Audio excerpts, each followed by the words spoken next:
साहित्यिक अभिवादन समादरणीय समस्त साहित्य अनुरागी अग्र समकालीन अनुजमा म रमेश भट्टराईको अन्तर्हृदयदेखि कथा वाचनको श्रृङ्खला लिएर नेपाली साहित्य संसारको आधिकारिक युट्युब च्यानल NLW-बाट आदरणीय साहित्यकार निलम कार्की निहारिकाज्यूको बिसौनी शीर्षकको कथा वाचन गर्न प्रस्तुत भइसकेको छु। प्रस्तुत छ संक्षिप्त परिचय।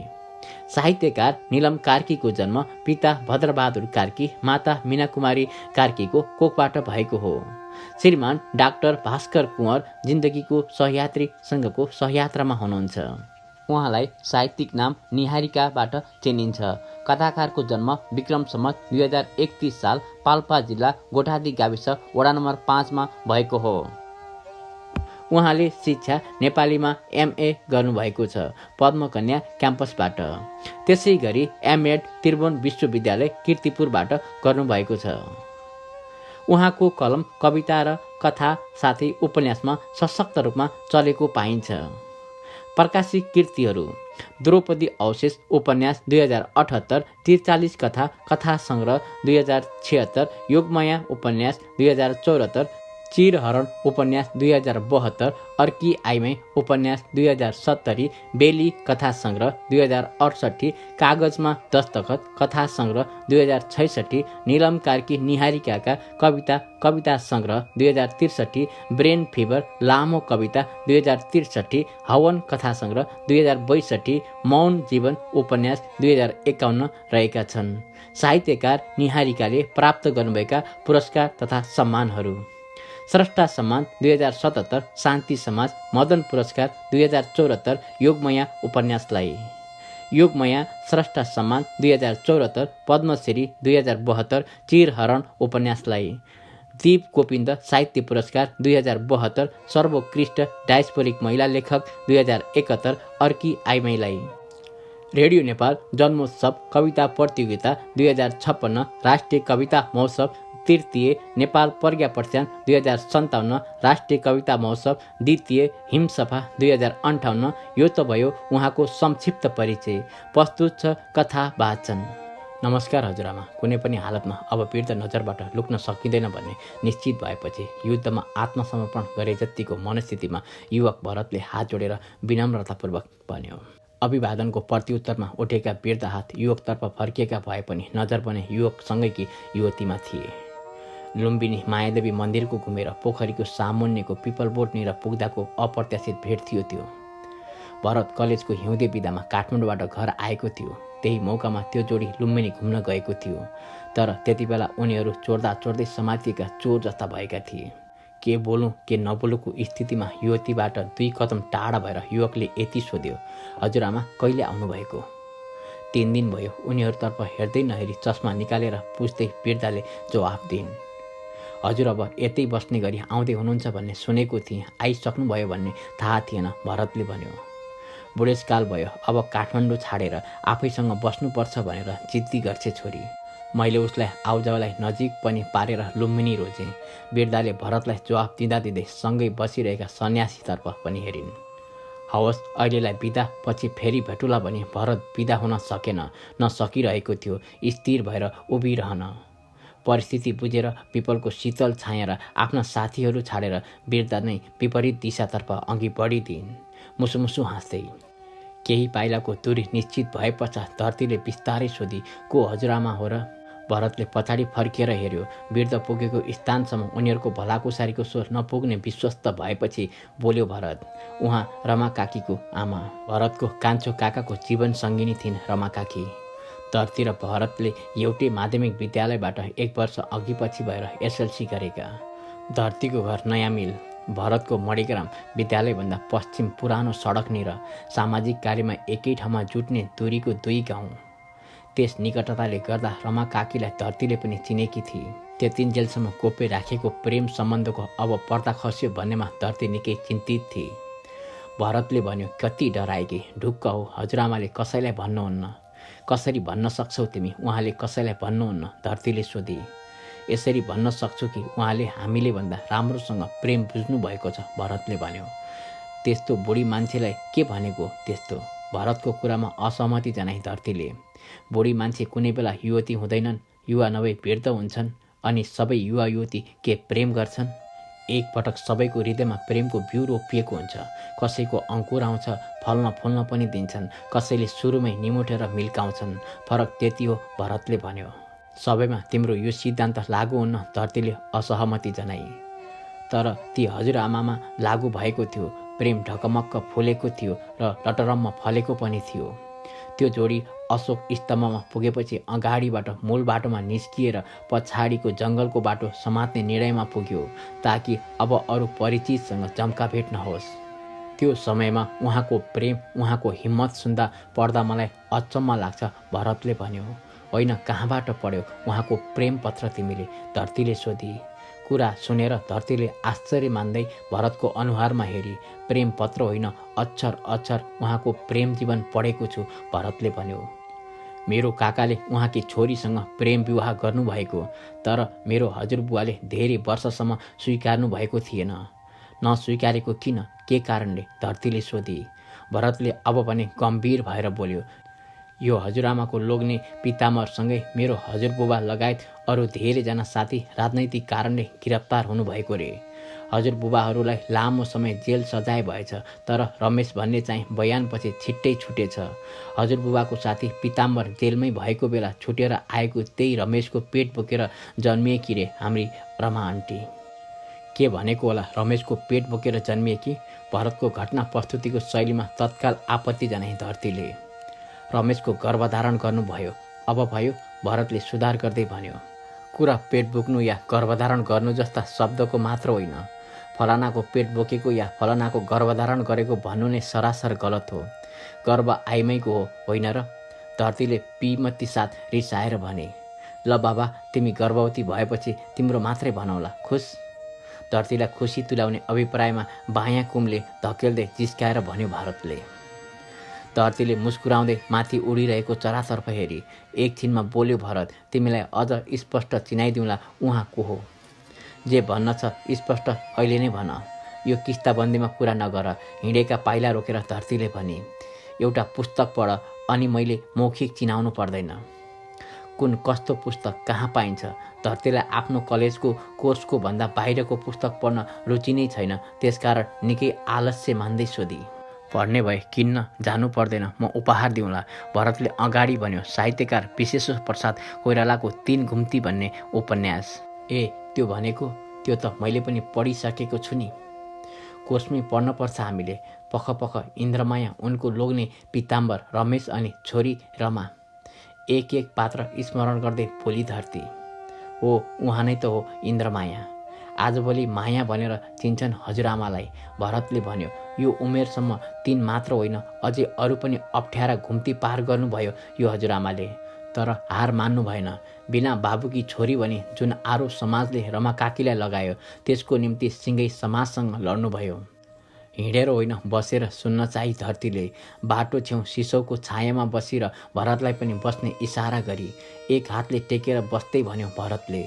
रमेशले जतिसुकै सफाई दिए पनि दरबार सामु आफूहरूको गोप्य सूचना चुहाउने रमेश नै हो भन्नुहुन्थ्यो हजुरबुबाले। जसको लागि जन्मघर छाडेर गइन्, जसलाई पतिवरण गरिन्, उसलाई चटक्क बिर्सिएर पतिले नै भाइ जस्तो मानेको राजनैतिक साथीसँग त्यो कस्तो प्रेम हो? भरत रिसाएको भावमा बोल्यो। यसरी बोल्यो कि त्यो प्रेम इन्द्रमायाको होइन, धरतीको हो। होइन, मेरो बुझाइमा इन्द्रमायाले सहाराका लागि मात्र आफूलाई समर्पण गरेकी होइन। त्यहाँ प्रेम थियो। लोग्नेको गिरफ्तारी अघिदेखि नै भित्रभित्र प्रेम गर्थिन् इन्द्रमाया रमेशलाई। धरतीले असहमति जनाई। इन्द्रमायाले कुनै पल आफ्नो पिताम्बरलाई बिर्सिएकी थिएनन्। तर प्रेमको निम्ति जन्म दिएका आमा बाबु, जन्मघर सम्पूर्ण त्यागेर पिताम्बरको शरणमा गएकी इन्द्रमायाको हृदयलाई त्यो परपुरुषतर्फ कदम बढाउन बाध्य बनाएको पिताम्बरकै व्यवहारले हो। परीक्षाको बेला दोहोऱ्याएर पढेको पुस्तकभित्रका एक एक घटना स्मरण गर्दै भनी धरतीले। तिमी के भन्दैछौ? भोलि म व्यस्त भएँ, काम प्राथमिकतामा पर्यो भने तिमी मलाई बिर्सिएर अरूसँग? रिसाउँदै भरतले बीचमै वाक्य छाड्यो। यहाँ कुरा तिम्रो र मेरो छैन, बिल्कुल फरक परिस्थितिको कुरा हुँदैछ। इन्द्रमायाले आफूलाई रोक्न नखोजेको हो र? तर पिताम्बरको उदासीनताले पनि बाध्य बनायो। के पिताम्बर चाहिँ वफादार थियो त? पर स्त्रीसँग संसर्ग उसको पनि भएको थियो। तर इन्द्रमायासँग नारी अङ्ग गर्भाशय भएको हुँदा उनी गर्भवती भइन् र उनको पर सम्बन्ध समाजमा देखियो। पिताम्बर पुरुष उसको देखिएन, धरतीले प्रस्ट्याउन खोजी। निकै आश्चर्यका साथ हेरिरहेको थियो बोलिरहेकी धरतीलाई भरतले। विचार गर, प्रेमको सम्मान गर्न सिक। सबैभन्दा भरोसा गर्न नसकिने पनि आफ्नो मनको नै हो। त्यही मन नै नियन्त्रणबाट फुत्किएर आफ्नै विपरीत भइदियो भने जे पनि हुन सक्छ। त्यो दुर्घटना कसले रोक्न सक्छ? धरतीले हाँस्दै भनेर बसेको ठाउँ छाडेर उठे अनि भरतलाई उठ्नको निम्ति आफ्नो एक हात दिए। बधाई छ, धम्कीको भाषामा बोल्न सिकिछौ। हात समाएर उठेपछि धरतीलाई बायाँ तर्फबाट अँगालेर साथ साथ हिँड्दै भरतले भन्यो। Butwal bus park. दिन ढलेर साँझ उठ्दै गरेको समय भरत काठमाडौँको निम्ति रात्रि बस पर्खिरहेको थियो। सानो झोला हातमा अनि ठुलो झोला पिठ्युमा बोकेर एक्लै आइरहेकी धरती ल्याम्पपोस्टनिर देखा परी। तिमी कहाँ हिँडेकी? देख्न साथ भरत धरती आएतर्फ गएर नजिक पुगेपछि सोध्यो। दिउँसो भेटको बखत पनि धरतीले साँझ कहीँ जाँदैछु भन्ने योजना सुनाएकी थिइन। त्यसकारण पनि भरत आश्चर्यमा पर्यो। उस्तै आश्चर्य भावमा फेरि सोध्यो, तिमी कहाँ जान लागेकी? काठमाडौँ, धरतीले जवाफ दिए। भरतले परसम्म नजर तानेर सोध्यो, एक्लै? धरतीले कहिल्यै रात्रि बसको एक्लै यात्रा गरेको बारे उसलाई थाहा थिएन। तिमी के त? धरतीले भने, म पनि तिमीसँगै जान आएकी। किन जान लागेकी काठमाडौँ? कुन ठाउँ जाने तिमी त्यहाँ? कसको घरमा? को छ र तिम्रो त्यहाँ? धरतीको कुनै नातेदार आफन्त काठमाडौँमा छन् भन्ने भरतलाई त्यस दिनसम्म थाहा थिएन। भरतले प्रश्नको ताँती लगायो। तिमी के त मेरो? धरतीले उसरी नै जवाफ दिए। त्यो यात्रा प्रयोजन बुझ्न नसकेर भरत निकै अलमल परेको देखेर धरतीले भने, म मेरो सर्टिफिकेटहरू लिएर आएकी छु। म त्यहीँ गएर जागिर गर्छु। तिमी पढौला। धरतीले भने। के भन्दैछौ तिमी? ठट्टा गरेकी भरतले सुन्नसाथ प्रतिक्रिया दियो। ठट्टा होइन, आमा कसम, म मेरो घर छोडेर आएँ। अब जे पर्छ समाधान गर्दै जाउँला। पूर्णतः विश्वस्त पार्न कसम खाएर भनी धरतीले। अनि मेरो पढाइ? भरत आत्तियो। महाराजगञ्ज चिकित्सा शास्त्र दोस्रो वर्षको विद्यार्थी थियो ऊ। मैले भनिसकेँ नि, तिमी खुरुखुरु पढ, म जागिर गर्छु। धरतीले भने। काम पाउन त्यति सजिलो छ त्यहाँ? भरतले ठुलो स्वरमा भन्यो। ढिलो चाँडो पाइन्छ, नपाउँदासम्मको लागि म बन्दोबस्त साथ आएकी छु। धरतीले भरतको एउटा हातमाथि आफ्नो हात राखी। कस्तो बन्दोबस्त?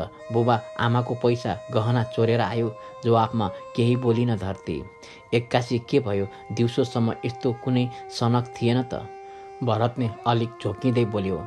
यो सनक होइन, मेरो बाध्यता हो। सबै एक्कासी भयो। तिम्रै ब्याजको त्यो तिम्रो घर छेउको त्यो जुङ्गे दिवाकरसँग मेरो विवाह निश्चित भयो। पर्सि बिहेको रातो लाउने रे।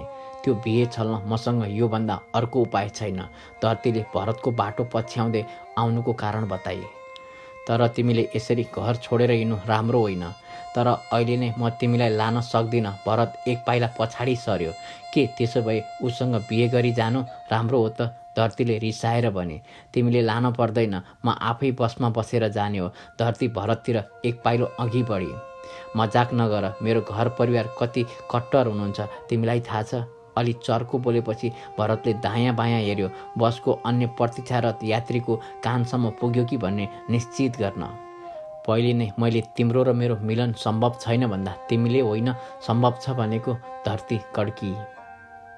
सम्भव छ भन्नुको अर्थ यो होइन के म यत्तिकै छाडिदिनु यतिका वर्षको मेहनत र लगानी तिम्रो पागलपनमा? हाम्रो अन्तर्जातीय विवाहको निम्ति परिवारलाई तयार पार्न बाँकी छ, धेरै कुरा बाँकी छ। म मेरो पढाइ पुरा गर्छु, आफ्नो खुट्टामा उभिन्छु अनि बिस्तारै परिवारलाई सम्झाएर विवाहको निम्ति राजी बनाउनेछु भन्ने थियो। एक्कासीको तिम्रो यस्तो एक्लो निर्णयले कसरी सम्भव हुन्छ? भरतले प्रश्न खडा गर्यो। त्यही बेला यात्री लिन बस आइपुग्यो। आउनुहोस् नारायणघाट काठमाडौँ भन्दै भरतले ध्यानपूर्वक बस नम्बर हेऱ्यो र आफ्नो टिकट पनि हेऱ्यो र भन्यो, मेरो बस आयो, तिमी फर्किएर घर जाऊ। म फर्किएर जाँदिन, सक्न पनि सक्दिनँ। आज म फर्किजानु तिमीसँग सधैँको निम्ति टाढा हुनु हो। धरतीले भने। यात्रीहरू बसमा हतार हतार उक्लिए। बसका सहचालक छिटो गर्नुहोस् छिटो भन्दै उक्लन मुस्किल हुनेलाई पछाडिबाट धकेल्दै थिए। ती दुई बाहेक बाँकी सबै बसमा चढिसकेका थिए। भुइँमा रहेको भरतको झोला सहायकले नै टिपेर भित्र लग्दै भन्यो, छिटो आउनुहोस्, यहाँ धेरै बेर रोक्न मिल्दैन। बसले पनि छुट्नै लागेको सङ्केतमा लामो हर्न बजायो। भरत बसतर्फ अघि बढ्यो। दिदी छिटो आउनुहोस्, सहायकले ढोकाबाट धरतीलाई बोलायो। बोलाएन भरतले, तर पनि धरती अघि बढ्दै थिए। उक्लिन सहयोग गर्न ओर्लँदै गरेको सहायकलाई रोकेर भरतले भन्यो, ऊ यो बसमा जाने होइन। तत्कालै सहायकले औँला मुखमा राखेर सिठी बजाउँदै चालकलाई सूचित गर्यो अगाडि बढ्न। धरती छुट्टी यात्रामा त्यहीँनिर। भरतलाई लिइगएको बस पर पुग्दा रातो पिलपिल बत्ती मात्र देखि, अनि त्यही पनि छेकिदियो आँसुको पर्दाले। आमा बाबुको विरुद्धमा उठाएका कदम चौराहामा पुगेर जडवत उभिए। आफूलाई कति बेला तिनाउ नदीको पुलमा पुर्याई उसलाई पत्तो थिएन। तल शान्त बगिरहेको पानीमा पनि रातको आधा सहर टल्किरहेको थियो। आउने जाने गाडी पनि प्रकाशमान थिए। सहरमा बत्तीको उज्यालो झलमल थियो। उसको मन भने औँसीको रात जत्तिकै अन्धकार। तेरो जीवन त आफू जेसुकै गर भने झैँ आफूबाट अलग्याएर भरत अघि बढिसकेको थियो। धरती विश्वस्त थिए। जन्मघर छाडेर आएकी इन्द्रमायालाई छातीको सहारा दिएर पिताम्बरले आफ्नो गृह प्रवेश गराए जस्तै भरतले जीवनमा निशर्त प्रवेश दिनेछ। तर सबै मिथ्या। विश्वासको अग्लो पर्खाल भत्किएको थियो गर्लाममा। प्रेमको अपमानबोधले घाइते धरतीले बगिरहेको तिनाउ हेरी, नदीको सुसेली सुनि रोकिनुहुन्न जस्तो परिस्थितिमा पनि निरन्तर बग्नु नदीको धर्म हो। नदी जस्तै सुसेल्दै बग्नु त हो जीवन। गरुङ्गो पिठुको झोला उतारेर पुलबाट तल खसालिदिए। तमाम सपनामाथि बोकिआएको झोला रातको समयमा नदीको गहिराईमा विलय भयो। वेगसँग आएको मालवाहक गाडीले पुल कम्पन्न हुन्थ्यो। पुलले बाटो मात्र जोडेको हुन्न, भार पनि खेपेको हुन्छ। निरन्तर म पनि खेप्छु। नदीबाट उठेर आएको चिसो हावामा गहिरो श्वास फेरेर पाइला अघि बढाई धरतीले। जति अघि बढ्थे पाइला पाइलामा पश्चाताप बढ्दै जान्छ। कि त्यहाँ प्रेम नै थिएन? सोचे आफूलाई के थियो त? त्यतिका वर्ष बिताएका प्रेमिल समय। सरकारी अस्पताल अगाडिसम्म पुग्दा भरतको प्रेमभन्दा तिरस्कारको तराजु भारी हुँदै गएको प्रतीत हुन्थ्यो। उसको घरतर्फ जाने बसहरूले रातको विश्राम लिइसकेका थिए। हिँडेर नै घर पुग्न तम्सी। मुख्य कुरा, ठुलो झोला बोकेर नै फर्किएको अवस्थामा धेरै प्रश्नको सामना गर्नु पर्थ्यो। त्यो आकाशबाट मुक्त भएकी थिए।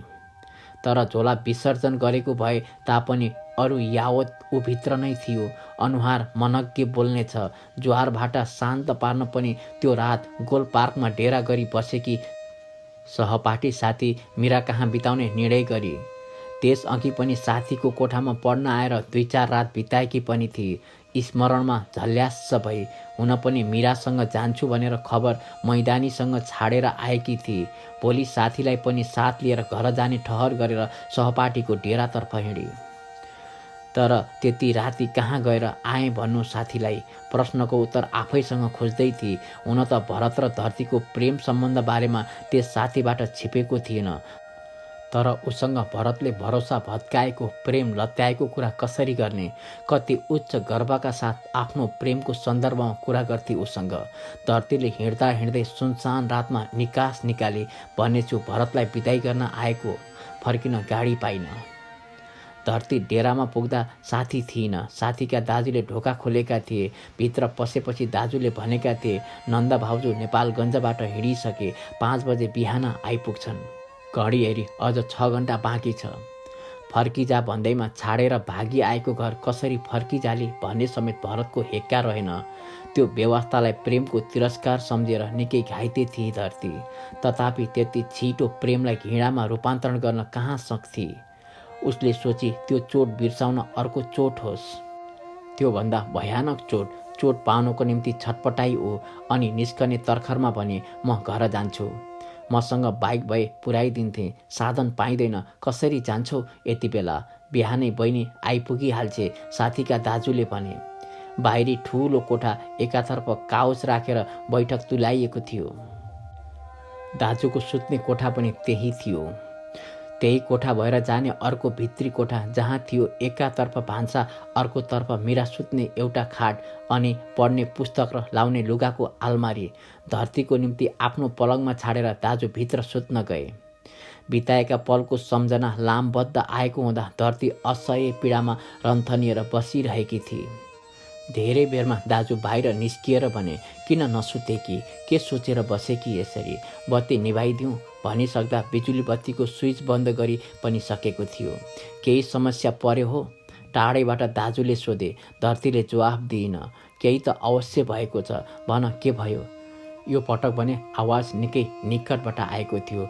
अति मायालु आफन्त प्रश्नले मात्र पनि धरतीको रोकिराखेको आँसुको बाँध फुटाइदियो। झ्यालको छिद्रबाट अँध्यारो निकै मधुरो गरी जुन पसेको थियो। तर त्यस समयको धरतीको अन्धकार छाएको मनको तुलनामा त्यो जुन कति हो कति उज्यालो। सबै सकियो, भरोसा टुटेपछि केही बाँकी रहँदैन रहेछ। तिरस्कारभन्दा ठुलो चोट निकै गहिरो हुने रहेनछ। धरतीले भक्कानिएर भने, अनि पलङको बारमा अडेस लागि चौतारीमा सम्पूर्ण थकाइ बिसाए चाहिँ भयो। प्रहरले बिहान भए पनि उजेलेको अर्थमा पूर्ण बिहान भएकै थिएन। दाई आवाजले धरतीको निद खुल्यो। मुख छोपेको सिरक हटाई उसले। सामुन्ने साथी मीरा आई। अलि पर उसकी भाउजू थिइन्। तिमी पो? दाई नै सुतिराख्नु भएको जस्तो लागेको थियो, मीराले आश्चर्य मान्दै भने। पासालाई बिदाई गर्न आएको, फर्किन गाडी नपाएको कुरा योजना मुताबिक सुनाई धरतीले। पासाको वास्तविक अर्थ मीराले मात्र स्पष्ट बुझ्थे। दाई हामीलाई लिन बस पार्क आउने कुरा थियो, आउनु भएन, कहाँ जानुभयो त? मीराले सोधी। खोइ म भुसुक्कै निदाएछु, केही थाहा पाइन, धरतीले भने। मीरालाई पनि साथ लिएर घर जाने धरतीको उद्देश्यमा फेरबदल भएको थियो। निकै गाह्रो मान्दै उठेर भने, अब त बस पाइन्छ, म घर जान्छु। धरती घरमा पुग्दा भाउजूले भर्खर ढोका उगाड्दै थिइन्। नौसोधी कहाँ जानुभएको, दाजु रिसाउनु भएको छ, भाउजूले सतर्क बनाइन्। म मीरा कहाँ गएकी थिएँ, नानीलाई भनिदिनु भनेकी थिएँ, भनिन र सानी भदैनेको टाउकोमा राखेर ऊ उम्किएकी थिए। त्यसरी खबर मात्र छोडेर हुन्छ, सोध्न पर्दैन, अनुमति नलिएको आफू खुसी अवगत मात्र गराएकोमा आपत्ति जनाइन् भाउजूले। त्यस अघि कहिल्यै धरतीले परिवारको बिना स्वीकृति कुनै रात बाहिर बिताएकी थिइन। काठमाडौँ पुगेर मात्र सबै कुरा अवगत गराउने योजना थियो। त्यतिन्जेल आफ्नो खोजी नहोस् भन्ने उद्देश्यका साथ मीराको डेरामा पढ्न गएको बहाना छोडेकी थिए। हरेक घरमा टेलिफोन उपलब्ध थिएन, चोकको दोकानमा मात्र थियो फोन। भरतले गर्दा धरतीलाई केटाको फोन आयो भन्ने पर्छ भनेर कुनै केटी मान्छेलाई फोन गर्न लाउँथ्यो, अनि मात्र आफू बोल्थ्यो। धरतीले चाहेर नचाहेर त्यो फोनको प्रतीक्षा गरिरही। सकुशल घर पुगिन सम्मको पनि चासो भएन उसलाई। आमा बाबुको खुसी नागेर त्यस मान्छेलाई मैले जीवन सुम्पन्न हिँडेकी। सङ्घार नागेर उठाएका पाइलाप्रति फेरि पनि निकै पश्चाताप भयो धरतीलाई। अनि त दिवाकरसँग विवाह हुने निश्चितताको भोलिको रातो टिका पनि टाढा लाग्यो धरतीलाई।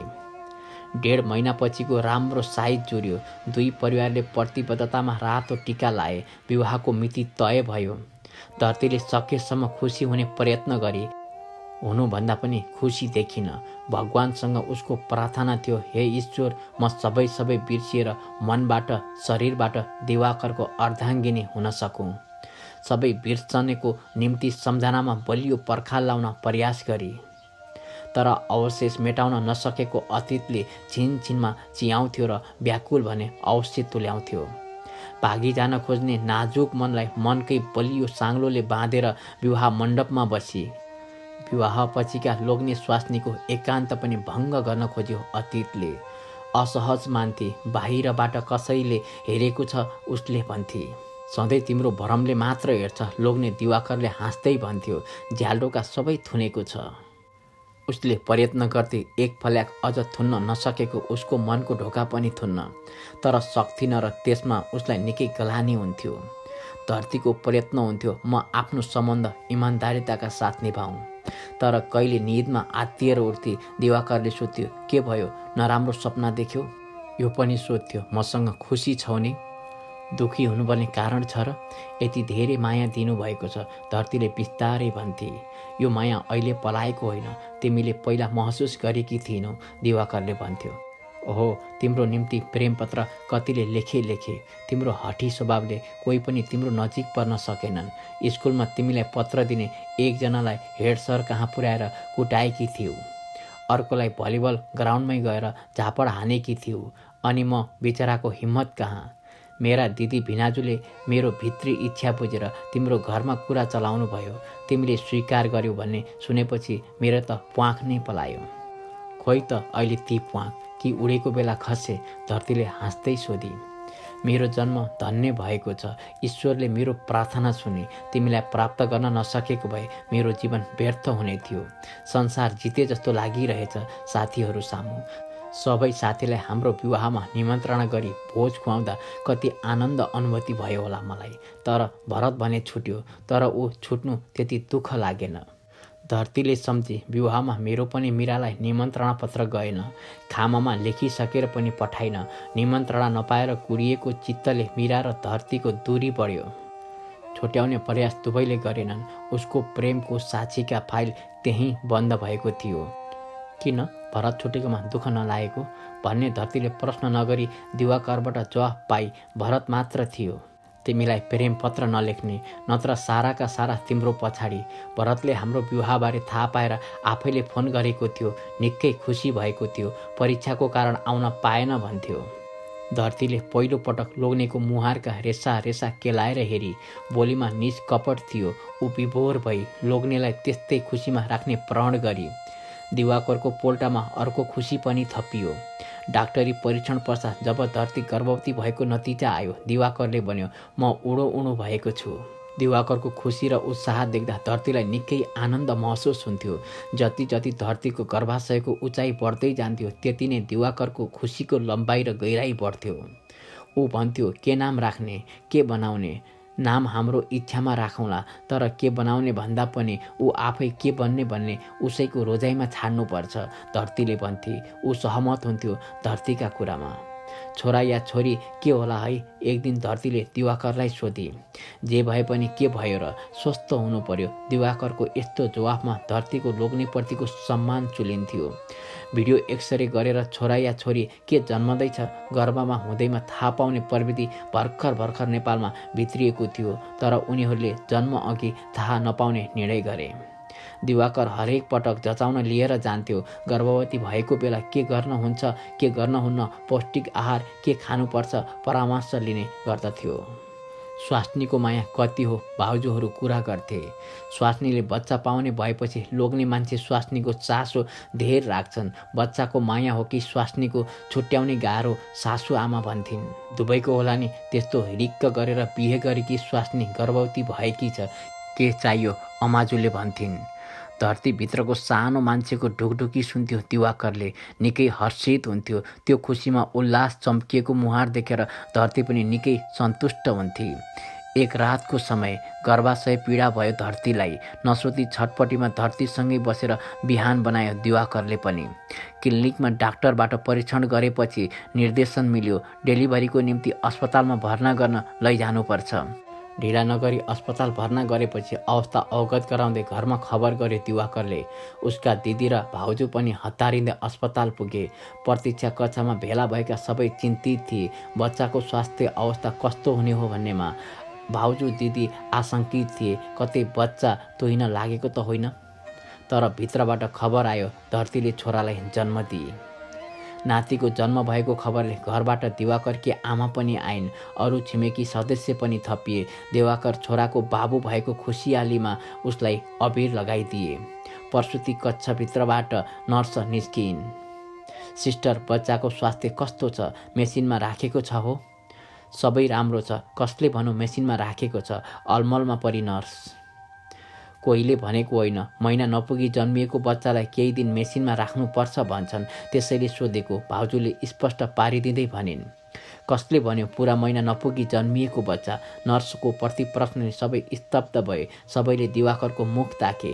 विवाह गरेर भित्राएको दिनदेखि वर्तमान समयसम्म दिन, हप्ता, महिना गने, पटक पटक गने। जति पटक जति जनाले औँला भाँचेर गने पनि गर्भ रहेको 7 महिना अघिल्लो बिहिबार पुरा भएको भन्ने हिसाब निकाले। फेरि सबैका आँखा दिवाकरको मुहारमा गएर रोकिए। रातै अबिरले छोपिएको आँखा मात्र टल्किएको अनुहारमा अरू भाव छेकिएको थियो।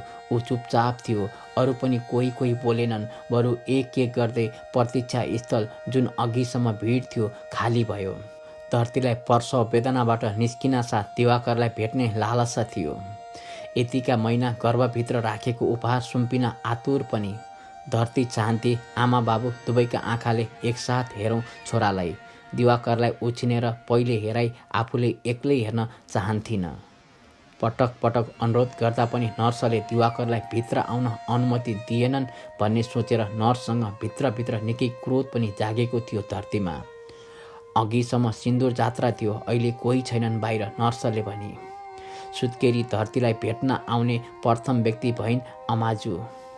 दिवाकर अति आवश्यक कामले काठमाडौँ जानु परेको व्यवहार उनैले सुनाइन्। के होला त्यो अति महत्त्वपूर्ण काम? जवाफ पाउन सकिन धरतीले। कहिले फर्की आउलान् र आफ्नो आँखाले हेर्लान् छोरालाई, प्रतीक्षा लम्बियो। एकपटक सासू आइन्। कोक्रोमा सुताएको नातिलाई घाँटी तानेर हेरिन्, तर काखमा लिइनन्। धरतीको निकै रगत बग्न लाग्यो। मध्यरातदेखि तल्लो पेटमा दुखाइ फेरि असह्य भयो र उच्च ज्वरो पनि आयो। सालको एक टुक्रा पाठेघरमा नै छुटेका कारण रगत बगेको रहेछ। अपरेसन कक्षमा लगेर छुटेको टुक्रा निकालियो। अर्को दिन पनि अस्पतालबाट बिदा हुन नपाउने भई। नसाबाट रगत चढाएपछि शरीरमा रगतको मात्रा मिसियो। सुईबाट एन्टिबायोटिक्स दिएपछि 3 दिनमा बल्ल ज्वरो नियन्त्रणमा आयो। प्रसवमा छटपटाउँदा दिवाकरलाई जति सम्झेकी थिए त्यसभन्दा बढी स्मरण गरी ज्वरोले लगलगी कापेको बेला आफ्नो निकटको साथको अपेक्षा हुने नै भयो। आफूलाई असह्य र कमजोर भएको बखत, तर साथमा पाउन सकिन त्यस घडीमा उसले। 5 दिनपछि धरतीले अस्पतालबाट बिदा पाई देवर र जेठानी आएका थिए घरमा लिएर जान। 11 दिनमा न्वारन हुने, त्यति बेलासम्म कसैलाई नछोई अलग बस्ने चलन भएको हुँदा बरन्डासँगैको बाहिरी कोठामा धरती र उसको छोरालाई राख्ने बन्दोबस्त गरिएको थियो। निकै कष्टसाथ छोरालाई जन्म दिएर त्यसपछि भएको शारीरिक कठिनाइलाई जितेर घर पुग्दासम्म पनि दिवाकर नआएको हुँदा धरतीलाई निकै नमिठो अनुभूति भयो। छोराको छैटी गर्न जरुर आइपुग्लान्, तर न दिवाकर आयो न छोराको छैटी नै भयो।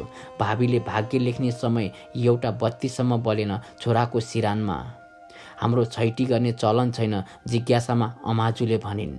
एउटी सहायक राखिदिएका थिए। अरूको परिवारका सदस्य सुत्केरी कोठामा त्यति आउँदैन थिए। गाउँ छिमेकहरू भने बच्चा हेर्न आउँथे। बच्चालाई एक नजर हेरेपछि साथ आएको साथीको मुहार हेर्थे। नबोली मनग्गे बोल्थे एक आपसमा। माइतीतर्फका भने न्वारन नहुँदासम्म छोरीको घर आउन नमिल्ने परम्पराको डोरो समाएर बसेका थिए। धरती एक्लै पल पल दिवाकरको प्रतीक्षा गर्थे। आँगनमा कोही हिँडे पनि दिवाकर नै आएको हो कि भनी सास रोकेर आवाज सुन्थे। डिलरसिपको लागि विदेशी नयाँ कम्पनीसँग सम्झौता गर्नु छ भन्थे। सायद त्यही कामले भुलेको हुनुपर्छ। धरतीले यसरी आफ्नो हृदयलाई बुझाएकी हुन्थे। तर जसरी भए पनि न्वारनको दिन त पक्कै आउँछन्, यही विश्वासमा समय बिताई। न्वारनको दिन बिहानै आँगनमा झलक्क दिवाकरलाई देखे जस्तो लागेर धरती ढोकासम्म पुगी। देखिन, दृष्टिभ्रम सम्झिएर फर्की। नाति जन्मिएको कारणले पनि होला यतिका मान्छे आमन्त्रित। एक एक गर्दै आएका मान्छेहरू भित्रबाट देखेर उसले सोची, यो पटक फेरि दिवाकरको जस्तो आवाज सुने जस्तो मानी, तर फेरि सुनिन। विवाहको दिनदेखि यतिका लामो समय अलग भएका थिएनन् उनीहरू। एकाएक धरतीका आँखामा आँसु आयो। ल अब बुहारीलाई बाहिर बोलाउनु पर्यो, कसैले भनेको सुनि। ऊ तयार नै थिए, तर एकपटक दिवाकरसँग भेट नभइसकेको अवस्थामा बाहिर निस्किन मन थिएन। जेठानी लिन आइन्। छोरा पनि बोकेर हिँड उनले भनिन्। चौबन्दी चोली टाउकोमा मजेत्रो बाँधेकी सुत्केरी धरती बाहिर निस्की। उसको निम्ति ठिक पारिएको बरन्डाको एक छेउको कुर्चीमा बसी काखमा छोरा लिएर। धरतीको नजर दिवाकरमाथि पर्यो। मैले देखेको र आवाज सुनेको भरम थिएन रहेछ। तर उनी कहिले आए? आएर पनि मलाई भेट्ने आवश्यकता ठानेनन् किन? किन छोराको मुहार हेर्दैनन्? कौतूहलले जवाफ पाउन धेरै समय प्रतीक्षा गर्नु परेन। आमा, बुबा, दाजु र भाउजू पनि आइपुग्न साथ वडा सचिव मूल मुद्दामा प्रवेश गरे, ढिला नगरी। यो बच्चा दिवाकरको होइन भन्ने उजुरी पर्यो। त्यसमा अब आमा चाहिँले नढाँटी यो समाज सामु स्पष्ट पारिदिनु पर्यो, धरतीतर्फ हेरेर भनिएको थियो। धरतीको निम्ति अप्रत्याशित आश्चर्यजनक वाक्य थियो। प्रतिक्रियाका निम्ति धरती दिवाकरलाई हेरेर एकदम मौन बसिरही। खाउला झै गरेर मेरो भाइलाई हेर्ने होइन, यसको बाबु को हो? प्रश्नको जवाफ चाहियो। अमाजु कड्किन्। आफ्ना दाजु र बाबुतर्फ चाहेर पनि हेर्न सकिन धरतीले। धरतीको काखबाट बच्चा लगेर आँगनको बिचमा नाङ्गै पारेर राखे। ल भन्नुहोस्, यो महिना नपुगी जन्मिएको बच्चा हो? यही आँगनमा सबैले बिहे भोज खानुभएको हो। बिहे भएको कति भयो, प्रमाण पेश गर्नुपर्ने छैन नै। यो कसको पापको थुप्रोलाई मेरो सोझो छोराले कसरी सकार्ने? ससुराले भने। पापको थुप्रो आफ्नो छोरालाई ससुराको सम्बोधन सुनेर ऊ विचलित भई। उसले भिजेका आँखाले यताउति हेरी। नारी उत्थानका अगुवा, विभिन्न पेसामा आबद्ध, गाउँका भलाद्मी, कहलिएका व्यक्तिहरू, छिमेकी, युवा, वयस्क, वृद्ध थिए त्यहाँ। पर्खालनिर उभिने दर्शकमा भरत पनि थियो। दुवैका आँखा ठोकिए, तर विगतमा धरतीलाई हेर्ने ती आँखा होइनन् र ती आँखालाई पनि धरतीको जवाफको बेग र प्रतीक्षा रहेको ठम्माई। उसले दिवाकरतर्फ हेरी। भरतकी रमा काकी पनि त्यहाँनिर थिइन्। आफ्नी छोरी होइन भनेमा पूर्ण निश्चित हुँदाहुँदै पीताम्बर बरु अस्पतालमा इन्द्रमाया र रमालाई लिन गएको थियो। तर दिवाकर भने छोरा र आफूलाई छोडेर अस्पतालबाट भागी हिँडे। इन्द्रमायाको रमा जस्तै मेरो छोरो मेरो गर्वको गौरव हो, धरतीले आफैसँग भने। बुबा र दाजुको मुहारप्रति आफूप्रति उच्च घृणादेखि उनीहरू हिँडे। धरतीकी आमा भने त्यहीँ थिइन्। भन्दै थिइन्, बोल छोरी, केही बोल। यति बेला नबोले कहिल्यै बोल्न सक्दिनौ। सत्य बोल, जबरजस्तीमा पर्यौ कि? धरतीलाई अक्षर चिनाएकी गुरुआमाले सोधिन्। भनिदेऊ, यो बच्चा कसको हो? हामी सबैले साथ दिनेछौँ। यस्तो साथ मिल्दैन फेरि फेरि, अर्को कसैले भन्यो। त्यहाँ बोल्नुपर्ने धरती थियो। पटक पटक सोधे, आश्वासन दिए। नारी उत्थानकी अगुवाले भनिन्, भन, तिमीलाई पेट बोकाएर धोका दिने को हो? त्यस लोग्ने मान्छेलाई हामी छाड्दैनौँ। तिम्रो र छोराको न्यायको निम्ति हामी पुरै समाज लड्नेछौँ। तिमीलाई त्यही घरमा भित्राइदिनेछौँ जहाँ यसको बाबु छ। मलाई जबरजस्ती परपुरुषको घर भित्राइदिने, जो मेरो छोराको बाबु प्रमाणित हुन्छ। ल मानौ, मेरो लोग्ने भन्दा अरू कुनै पुरुषको बीच मिल्न गयो। मेरो बीचसँग र गर्भवती भएकी थिएँ रे। कुनै लोग्ने मान्छेको त्यही आधा बीचको निम्ति मलाई त्यसको स्वास्नी बनाइदिने? किन म उसकी स्वास्नी हुने? कारण मेरो छोरामा केही अंश उसको पनि छ। कति प्रतिशत? फगत आधा कप्टेरा बीज र आधा बीजका कारण जबरजस्ती जीवनभर लोग्ने स्वास्नी। स्नेहका साथ जीवनभर दुःख सुख निभाउने सम्बन्ध हो लोग्ने स्वास्नी, बीजका कारण बन्ने नाता होइन। मनमा आएको यी सोच चिच्याएर सबैका सामु भन्न सक्ने थिए धरतीले। भन्न खोजे पनि, तर आफूलाई रोकी। दिवाकरलाई एकपटक हेरी मुखदर्शक बनेर खोकिलामा हात चेपेर एक शब्द नबोली बसेको थियो। धरती झुरुक्क उठेर आँगनको बीचमा रोइरहेको छोरा उठाए अनि भने, यहाँहरू सबैलाई थाहा छ, यो छोरा मेरो हो, मेरो। र यसको बाबु सोध्ने अधिकार कसैलाई छैन। खुट्टा बजार्दै ऊ भित्र पसी। कोही बोलेकी सुनि घिसारेर ल्याउनु पर्छ, तर त्यसो गर्न त्यहाँ कसैले रोक्यो। एक नारीले भनेको आवाज सुनि, समाज हुँ भन्दैमा यसरी जबरजस्ती गर्न मिल्दैन। ऊ बोल्नुपर्छ र पक्कै बोल्ने पनि छ, समय दिनुहोस्। गाउँको कुरा गाउँमै मिल्यो भने सहज हुन्छ। पुलिस चौकी, अड्डा, अदालत पुगे मुस्किल पर्ला। त्यो बसाइमा छिनोफानो हुन सकेन र त्यस दिन पण्डितबाट बच्चाको न्वारण नामकरण केही पनि भएन। धरतीको मनले अघि नै रोजेको नाम थियो दिग्विजय। त्यही नाम लिएर छोरालाई छातीमा चेपिर भनी, मेरो छोरा मेरो दिग्विजय। भरतबाट उसलाई धेरै अघिदेखि कुनै आश बाँकी रहेन, न प्रेम न घृणा। यतिका महिनापछि बल्ल एक्कासी रमिते बन्न आएछ। भर्खर विवाह हुँदा ताका धरतीले आँखा बन्द गर्न साथ भरतको मुहार सामुन्ने नआएको होइन, तर दिवाकरको चित्र हृदयमा कोरेर भरतलाई बल्ल तल्ल विस्थापित गरेको सत्य हो। छोरालाई स्तनपान गराउँदै अघिको घटनाबाट ध्यान भङ्ग गर्न कोसिस गरी धरतीले, तर अटेर गरेर आँखा सामुन्ने आउँथ्यो। आफैसँग बोली, हो, म दिवाकरकी स्वास्नी भएका दिनदेखि आजन्म हर कर्तव्य निभाउँछु भन्ने प्रणमा थिएँ। निभाएकी थिएँ। उसलाई कहिले निराश बनाइन। उसका खुसी नै आफ्नो सर्वस्व स्वीकार गरे। तर आज त्यही दिवाकरले जिनलाई यो रमिता बनायो। भारतमा बेचिएकी चेली समाचार शीर्षक देखाएर धरतीले एक दिन सोधेकी थिए दिवाकरलाई, त्यो घटना ममा घट्यो भने के गर्छौ? उसले भनेको थियो, उद्धार गरेर ल्याउँछु र फेरि सम्मान साथ उही पहिलाकै स्थानमा राख्नेछु। धरतीले नचाहँदा नचाहँदै धेरै पछि सम्झना थन्काएको भरतलाई पनि सम्झी। समाजमा बलात्कारको घटना बढिरहेको छ, म पनि एक दिन त्यसको शिकार भएँ भने के गर्छौ? भरतलाई सोधेको बेला उसले जवाफमा भनेको थियो, जस्तोसुकै अवस्थामा मेरो माया कमी हुने छैन। म हर हालतमा तिमीलाई स्वीकार गर्नेछु र दोषीलाई सजाय पनि दिलाउनेछु। कति कति अपशब्द आँगनभरि ओखलिरहेका थिए। धरतीको विरुद्धमा चुपचाप सुनिरहेका थिए। उसका प्रेमले, पीडाले विशेषतः भरतलाई नछोएको देख्दा धरतीलाई एक प्रकारको सन्तोष पनि मिलेको थियो। तर दिवाकर, मैले सोचेको थिएँ तिमी मसँग विवाह गर्न राजी हुँदिनौ कि? तिमीसँग विवाह पक्का भएको दिन आधा संसार जितेको थिएँ। तिम्रो सिउँदो रङ्गाएको दिन पुरा संसार जिते। अब मेरो निम्ति अप्राप्य केही रहेन। बिहेको रात दिवाकरले भनेको पनि सम्झी। भन्नका निम्ति भनिने कुरा रहेछ प्रेम संवाद। जतन साथ सम्हाली राखेको सम्झनाको पाना च्यातेर बसिरही धरती। दिनभर ढोका पनि खोलिन। अपमानले अघाएकी हुँदा भोक थिएन।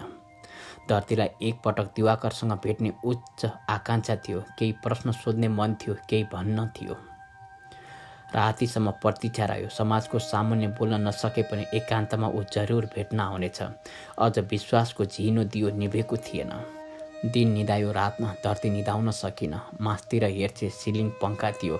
एक फन्को पुरै गर्दा फेरि अर्को नयाँ फन्कोमा घुमिरहेको झ्याल खोलेर फेरि छोरालाई स्तनपान नै गराउन लागि।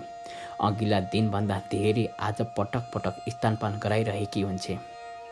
बिहानै उसको आँखा पर्यो ऊ रहने गरेको कोठातिर। आइरहेको एउटा आकृतिमा झ्यालमा आँखा टाँसेर हेर्छे। हर्षले सीमा पार गर्छ। ढकढकाउनु अघि ढोका खोलिदिन्छे। नातिले औषधि सोध्न पठाएको थियो। म कहाँ आएर सबै घटना बताएर भनेको थियो। धरतीले पक्कै ढाँट्ने छैन हजुरलाई भन्छे। उसको छोराको बाबु को हो? तर म यति बेला उसको प्रश्न बोकेर आएकी होइन, इन्द्रमायाले भनिन्। उभिरहेकी धरतीलाई प्रेमपूर्वक खाटमा बसाइन् र अगाडि भनिन्, म कदापि सोध्दिन तिम्रो छोराको बाबु को हो। त्यो तिमीलाई जानकारी भएको तिम्रो निजी कुरा हो। यो स्पष्ट छ आमा को हो। यही पर्याप्त होइन र? कसैको घरमा भित्राइदिँदैमा कोही कसैको अर्धाङ्गिनी हुन सक्दैन र मलाई विश्वास छ तिमी अपेक्षा पनि राख्दिनौ होला त्यस्तो सम्बन्धको। धरतीले चुपचाप सुनिरही। इन्द्रमाया हजुरआमाले एकछिनमा सोधिन्, दिवाकरले तिमीसँग केही भने? अस्पताल भर्ना भएको दिनदेखि दिवाकरसँग दोहोरो संवाद भएको छैन। धरतीले निदाइराखेको छोराको अनुहार हेर्दै भनी। इन्द्रमायाले भनिन्, संवादको ढोका तिमी आफ्नै प्रयासले पनि खोल्न सक्छौ। धरतीले तत्काल जवाब दिए, तर त्यो केका निम्ति? स्पष्टीकरणका निम्ति या छोराको लागि नाम र हाम्रो भरणपोषणको याचनाको निम्ति? इन्द्रमायाले भनिन्, जुन घुम्तीमा पुगेर निर्णय लिइन्छ त्यस अघिका बाटा पनि सहज हुँदैनन्। तर आफ्नो सत्प्रयासले बनाउँदै हिँड्ने बाटो त्यति अप्ठ्यारा पनि हुन्नन्। स्वाभिमान गुमाएर तिरस्कारमा दुई छाक पालिनु बाँच्नु होइन भन्ने हिजोको मेरो सोचमा फेरबदल भएको छैन। रमा छोरीलाई रमेशको जिम्मालयमा या अनाथलयमा पठाएमा आफूसँग राख्छु भन्दै पिताम्बरले एउटा अन्तिम बाटो दिएको थियो। तर पिताम्बरको सिरानीमा चिठी राखेर छोरी लिएर हजुरले पतिगृह त्याग गर्नुभएको थियो। त्यसपछिका यहाँका सङ्घर्षका श्रृङ्खला पनि थाहा पाएकी छु। बाबुको नाम नहुँदा रमा काकीको सामाजिक लडाइँ पनि स्पष्ट रूपमा थाहा पाएँ। धरतीले भने, नागेर हिँड्नेलाई सामुन्ने देख्ने र छुन समेत इच्छा नराख्ने पिताम्बरबाट छोरीको निम्ति बाबुको माया अपेक्षा गर्न अर्थहीन सम्झिँदै थिएँ।